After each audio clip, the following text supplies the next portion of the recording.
සාමාන්‍යයෙන් ගිහි කෙනෙකුට පුළුවන් ද භික්ෂුවකගේ වැරදි පෙන්වා දෙන්න? විවේචනය කරන්න අපි දැන් මේ කාලෙදි දකින කාරණයක් නේ විවේචනය කරනවා, ගරහනවා, උදාහරණ ගන්නවා. මේ වගේ දේවල් පුළුවන් ද ගිහි කෙනෙකුට කරන්න? හරි. අපි ඕක පොඩ්ඩක් බෙදලා බලමු.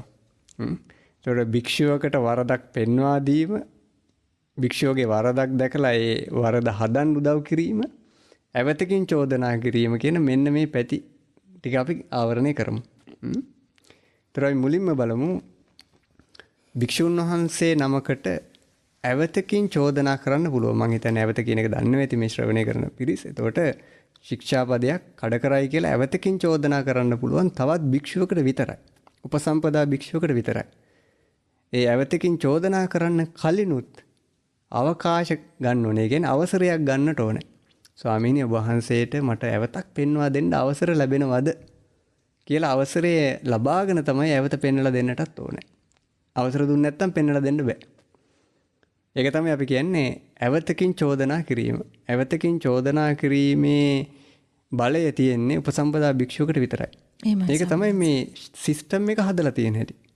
දැන් ඕනෑම ආයතනයක තියෙනවනේ වරදක් පෙන්වා දෙන්න පුළුවන්, හැමෝට පෙන්වා දෙන්න බෑනේ. එක හයිරාකියක් තියෙනවා.